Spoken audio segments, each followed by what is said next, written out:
What is going on, my Elestrals Nation? Today we have a game of Fire Midrange versus Earth Fruit. Both these decks are incredibly strong right now in the format. I think they're very good. This is a little bit of updated Daybreak stuff, but we're going to go ahead and see a Smoltuga start from our Fire Midrange player on the left, grabbing a Co-Magma, one of probably the strongest Fire Elestrals right now that I've honestly seen. The ability to loot is just so strong. But we are going to see a Nectar of the Gods here. Fruit always wants to draw as much as they can to find their pieces to kind of get the fruit engine going with Dratoya, I think its name is. This Resting on Your Laurels is technically incorrect. At this local, we had messed up, I think, a ruling, and we didn't know which version of resting was current. So try to ignore any actual resting plays that are made. Some of them are not correct because we were unaware of which version was the current one. But we are going to see the Rumagem come out here, and we're going to go ahead and see grab a Visceras, another really insanely strong Earth Elestral. A good old set 2 and a pass, I think, from here. All right, we're going to see Fire Midrange set a card, and I think we're going to see that Co-Magma. Yep, here's a Co-Magma coming out. Co-Magma effect is so insanely strong to draw one, ditch one. So crazy to find those better pieces. That's also, I think, a receive effect, so if you Nexus to it with like a Kinleo, you get some extra draws to try to dig deeper for your pieces. We're going to attack into the Rumagem. We're going to see a Gorgon's Gaze. Interesting Gorgon's Gaze not stopping the draw, but trying to stop the attack on the Declaration. I definitely can see why we'd want to do that. It looks like we wanted to keep the Rumagem for an ascension into Crispor. This is a new Daybreak Elestral that says you can expend 2 Earth in order to target an opponent's Elestral, suppress that Elestral, and destroy it. It's basically a walking earthquake on a 7/5 body.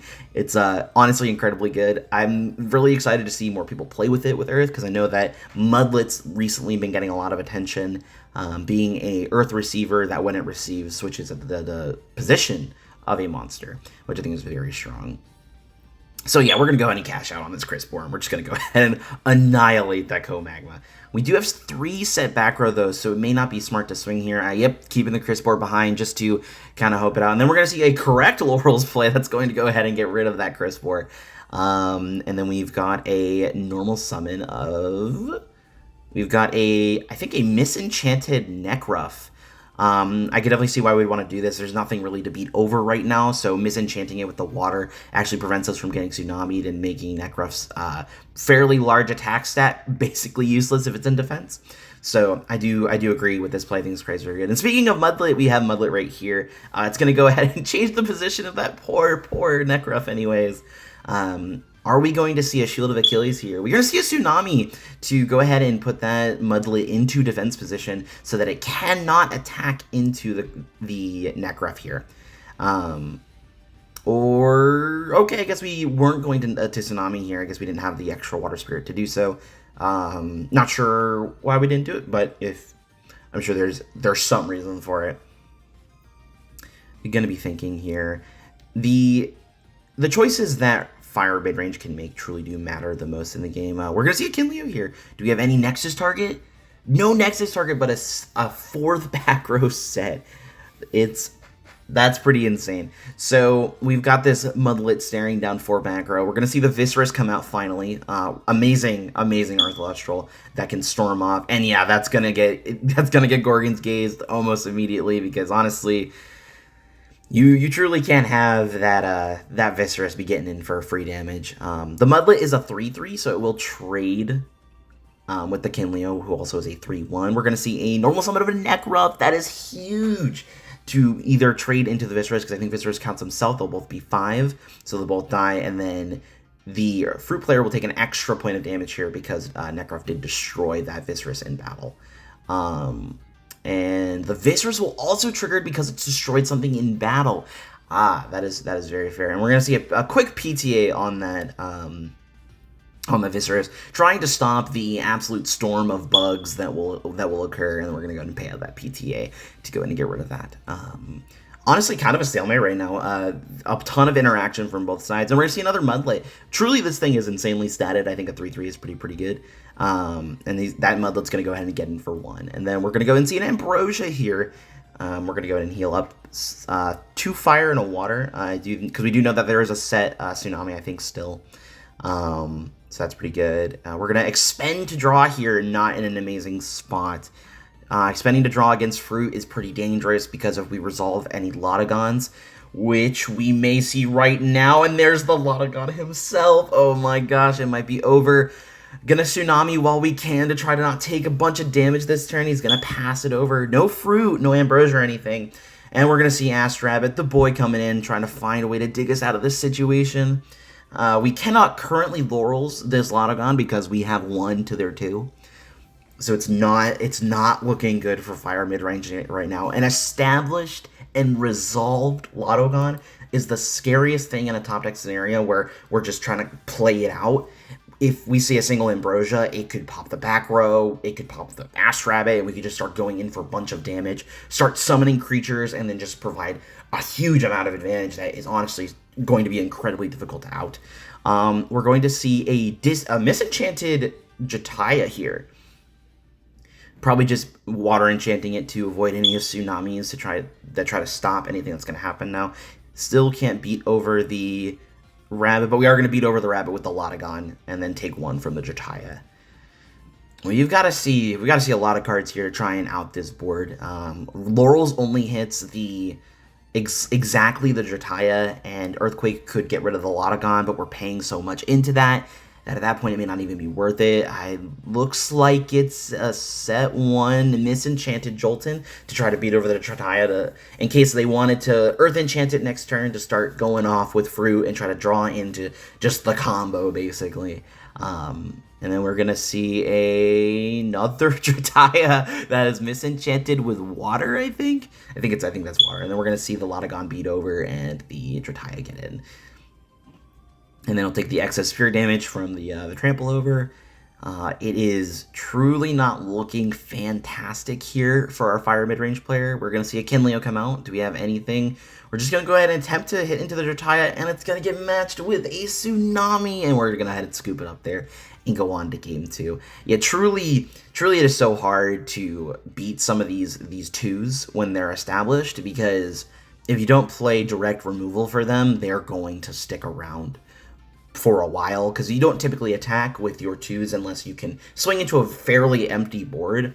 But the thing that makes a lot of the 2-Spirit Enchantment Elestrals so strong is that they have effects that just do a lot. So like Locagon, whenever you heal, you pop a card on field. Lotagon, obviously having the fruit effect whenever you play an Ambrosia, or any player plays Ambrosia to pop a card, also insanely strong. And like you have like the new Lush Dragon that if it sticks on the board and can start nexusing a bunch, it can start popping multiple cards in during turns, and it just gets really overwhelming. So we're gonna go ahead and see Fire Midrange on the play again. We're gonna go ahead and see a Comagma to draw 1, ditch 1. Can't see the discards because the camera angle is a little weird, but we're gonna see Fruit go for the patented Rummagem. No response to the Rummagem is a little concerning, because we're gonna go ahead and grab that Viscerus, which is a threatening body in this matchup, because when Viscerus is when that board gets wide, you can start making 2s left and right, and then it just gets so out of hand. We're gonna see the Jolton come out. Okay, we're gonna go find Volcanic Forge here, the Fire Stadium. We're going to go ahead and, I don't know if we're playing it yet. I don't think we do, because we don't want to run into a Folio, but it looks like we maybe? Nope. Looks like we're just going to go ahead and attempt to get in, and we're going to get sued here. That is unfortunate, because now this Viscerus could completely go uncontested if this back row is like literally nothing. If it's not a reverse Tsunami for us, then it's going to get pretty bad, and it looks like it's a Shield of Achilles. It kind of deals with the problem. It puts it back in hand, so we get another turn to try to stabilize. Let's see what we've got. We're going to switch the Comagma and the Jolton back to attack position. We're going to activate the Volcanic Forge, and I think we may have a Kinleo here? Yeah, alright. So Kinleo is going to do a bunch of really cool stuff, nexusing to the Comagma to destroy the Rummagem, and then Comagma effect's going to let him draw 1 and ditch 1 again. Some really cool, interesting Nexus plays that you can do with Kinleo and Comagma that I really like. And then a second Tsunami. Man, we are getting no pressure, but we are at an empty board now. We know there's a Viscerus in hand that he could play here that could just run over our entire board. It could get rid of that 2-Spirit Comagma, which would be detrimental to us. It looks like we're going to go ahead and, do we have any back row set maybe? We're going to see a Folio. Okay, Folio Forest here. I think you swing into the Comagma, because there's no board state that matters right now other than getting rid of the Comagma. But we're going to evidently go for the Kinleo. I think that may have been the smarter play to try and stop any potential Nexus plays. But if we have another Kinleo in hand, that could be, like, huge for us and could end up kicking us in the butt. Looks like we are going to, that was the turn, and then we're going to try another Jolton. Okay, so there was a chance that we were getting a second Volcanic Forge, Nexusing again, popping a card, and then loading up this Comagma with a bunch of spirits. Still no back row for our fruit player. Going to go ahead and bump the stadium with our Volcanic Forge, and then we're going to go ahead and looks like, oh yeah, our Comagma is a 6/2 currently. So we could have the Jolton beat over the Viscerus, and then have the Comagma beat over the attack position Viscerus, just to wipe the board essentially and give us a really clean way to like clean up the game. Opting to swing into the defense position Viscerus. I wonder if my math was wrong there. We're gonna see a Drataya with a Earth Spirit, and there's an Ambrosia, and we're gonna go ahead and start seeing the fruit combo kind of go off here. Gonna draw 2 off Drataya on the resolution of the Ambrosia. We're gonna see a Nectar of the Gods to draw 2 again. We are digging for a answer here to this fairly large board. What do we have? We have an Ambrosia again. I think this one's going to just go ahead and heal 1. I'm pretty sure. Yep, heal 1, draw 1, and then draw 2 from the Drataya. Insane amounts to draw out there. Man, we are fruit comboing off truly. This is just what this deck does. It wants to play a bunch of copies of Ambrosia, dig through the deck, find as many responses as it can, and just sit on good back row. And then we've got the third Ambrosia here. This one's going to go ahead and heal 2 now, so basically making the cost of it essentially free. So we'll go ahead and heal. Oh, there's a third. I forgot. Yeah, so it's a +1 heal, which is actually a lot better. We did go through a bunch of Ambrosias, though, so we don't have the chance to make a Lotagon that's going to do a good amount here. But we are going to keep going. We are drawing our entire deck out. This is insane. We have so much card advantage right now. It is not even funny. And the Sandstorm tech, he's going to, oh, this is huge. He's going to switch the Elestral to defense, one of the Elestrals to defense, and then he's going to bot deck a defense position Elestral. Sandstorm is an insane card if you guys are not playing with that card in any of your Earth lists. I highly recommend it. That card's actually kind of insane when it comes up. Let me read Sandstorm exactly so I make sure I'm doing it right. Yeah. For each Elestral that is not Earth Enchanted, return it to its owner's hand. If it's in defense position, otherwise change to the defense position. And then until the end phase, those Elestrals cannot change the position. So this is insane. So we did see a second Sandstorm here, basically wiping the entire board. I don't know if we can do anything in this matchup because we just don't have enough. We're going to see the Lavalith come down. Is there a response? Oh, we actually can't Lavalith because we had Volcanic Forge. So that was a small misplay here because we can't actually resolve that correctly. If we see a Lotagon here, though, because it looks like it wasn't caught, I think we're going to see a Lotagon. Oh, that's not good. Lotagon into an open board of no interaction. That's huge. It's going to just do so much. He's got such a big hand. The Viscerus is just going to go ahead and swing over the oh my gosh, the Lavalith, and then we're going to get in for 1 with the Viscerus. So it's going to kind of go backwards there. Got another rabbit play to try and dig out of this horrible, horrible hole here. What can we find? What can we find? We need, like, exactly, like, a way to... Because we can't heal, because if we heal, we lose a lot. Laurels will do it, though. I think that may not have been a correct Laurels, like I said before. Every future video will have everyone playing the correct version of Laurels. Equal Links! And a Demeter play! And then we're going to see the Poison Tipped Arrow, because you have to respond to the Equal Links here. Because you just can't let it go over. We're going to be able to get the Nexus off, and then it's got 2 spirits on it. Do we have an Ambrosia to clear this and get in for 4? Nope. And then we're going to get in for 2 here with the Equal Links. Is he going to pay out the Equal Links? He's low. I think he's at 2 spirits. I don't think there's anything we can do. Yeah, the Equal Links will die to the PTA trigger. We're looking at our options. We got an Ambrosia. He can't technically pop anything because there's nothing on board. which is fair.